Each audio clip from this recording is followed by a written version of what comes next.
Volga River. Spring 922 CE.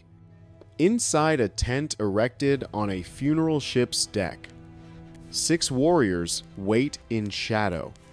The girl entering knows what comes next because she has watched similar ceremonies before, though never from this position.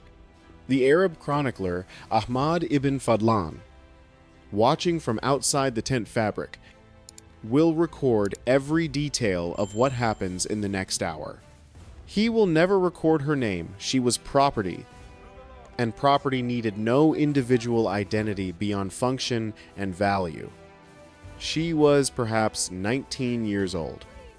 Captured from a Slavic village 2 years earlier, when Norse-Rus raiders burned her settlement and sorted survivors by age, health, and potential usefulness. She had served the chieftain, whose body now lay prepared in this tent. And when he died 10 days ago, she had volunteered or been selected under the pretense of volunteering to follow him into the afterlife. But what happened to this unnamed girl on the Volga River in 922 CE was not unique or exceptional. It was one documented example of a systematic practice that defined 3 centuries of Viking expansion across northern Europe, the British Isles, and the river routes into eastern territories. From the first recorded raid on Lindisfarne Monastery on June 8, 793 CE, through the end of the Viking Age, around 1066 CE. An estimated 500, 000 to Anno. Ling ling ling. 000 women were captured, enslaved, traded, violated, and consumed by Norse economic and social systems that required female suffering as fundamental infrastructure. The girl on the Volga would die within the hour, strangled and stabbed simultaneously, while 6 warriors completed their final use of her body, then burned on the funeral pyre beside her dead master. Her death would be mercy compared to what most captured women endured decades of slavery in a legal system that defined them as animate property with no more rights than livestock. Their children automatically inheriting bondage through maternal bloodlines that trapped entire genetic lineages in servitude for generations.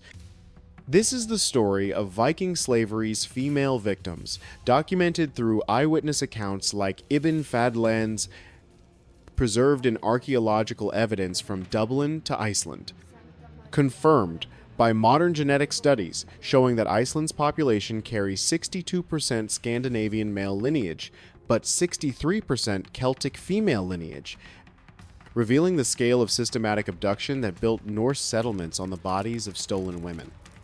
Lindisfarne, Northumbria, June 8, 793 CE.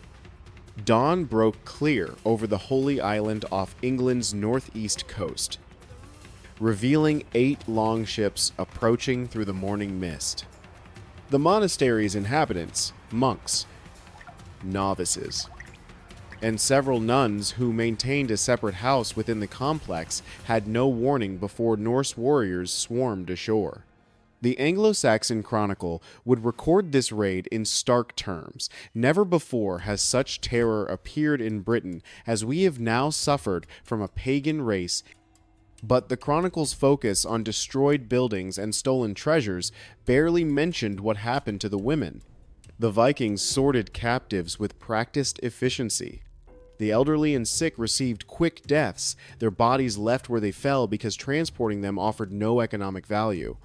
Young women were separated into groups, the beautiful in one line, the strong but plain in another, those showing specialized skills like weaving or literacy in a third. The selection process revealed economic precision underlying what appeared to be chaotic violence. Each category of woman had specific market values and designated purposes within the elaborate machinery of Norse slavery that would develop over the following centuries. One nun, historically unnamed but representative of documented patterns, was dragged from the grain storage where she had hidden her religious vows, meaningless to captors who saw only potential profit.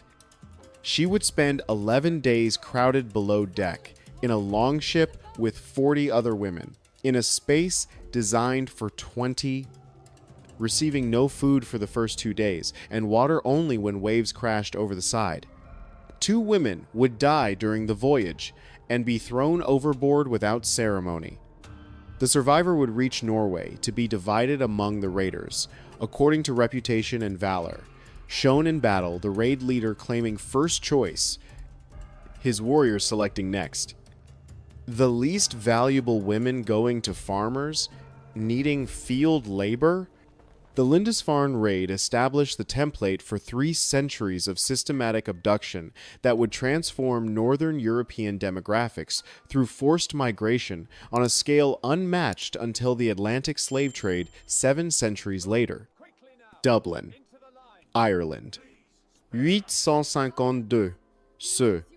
The auction block stood 15 feet high in the market square, ensuring visibility for hundreds of buyers crowding around Byzantine merchants, Moorish traders from Al-Andalus, Norse settlers from Iceland, and Irish collaborators who profited from their own people's suffering.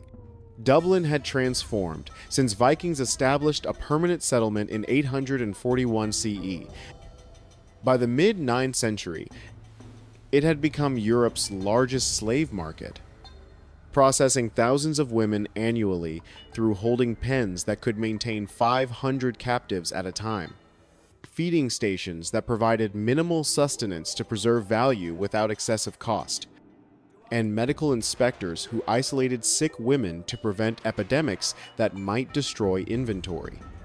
An Irish noblewoman stood naked on the platform while the auctioneer described her qualities in 4 languages: Norse, Irish, Arabic, and Greek. He emphasized her nobility, her education. Her apparent virginity, though, verification would lower the price by suggesting damaged merchandise. Bidding started at 12 marks of silver. A Byzantine merchant raised it to 15, knowing that an Irish princess would command attention in Constantinople's slave markets, where her red hair and pale skin would make her exotic. An Icelandic settler countered with 18 marks, needing women for his expanding household. The final price reached 24 marks, paid by a trader specializing in moving high-value women along the eastern routes through Sweden, down Russian rivers, eventually reaching Baghdad. But her sale was just one transaction in a market that operated with industrial efficiency. 3 ships arrived weekly during trading season, each carrying 30 to 60 women gathered from raids across the Christian world. The logistics required extraordinary coordination, food and water for journeys, a security to prevent escapes, medical knowledge to minimize losses, and extensive networks to identify buyers. Price variations revealed precise commodification of female humanity. A virgin between 14 and 18 might bring 20 marks. The same woman no longer virgin dropped to 12. A woman over 25 brought 8 marks without specialized skills. A pregnant woman might bring 15 with the understanding that she carried potential additional property. Iceland, 970 ceux. At the Althing, Iceland's General Assembly at Thingvellir, the law speaker stood on the rock platform and recited from memory the section of Graga's law concerning female thralls. His voice carried across the gathered crowd as he spoke, words refined over generations to completely erase female humanity within legal frameworks. A thrall woman's body belongs entirely to her master. She cannot refuse any use of her person. Her children belong to her master regardless of who fathered them. She cannot own property. She cannot bear witness in disputes. She cannot seek compensation for any harm done to her. She exists outside law except as her master's possession. These were not abstractions, but daily realities for thousands of women across the Norse world. The case being tried illustrated the system perfectly. A farmer named Thorstein had killed his neighbor's female thrall during a dispute over field boundaries. The woman had been caught between them when Thorstein struck with an axe. The legal question was not murder, but property damage. The judgment required Thorstein to pay replacement value 8 marks of silver for a woman of approximately 20 years who could weave. No additional punishment. No consideration of the life ended. Simply a commercial transaction to compensate for destroyed property. The woman had been captured in Ireland 5 years earlier. She had learned Norse, adapted to Iceland's harsh climate, and developed exceptional weaving skills that made her valuable. She had borne 2 children who now served in the same household. None of this mattered legally. Her death was recorded in the same manner as the loss of sheep in a storm, regrettable destruction of assets requiring financial compensation. The Graga's laws created generational bondage that seemed impossible to escape. Children of thrall women were automatically thralls, regardless of their father's status.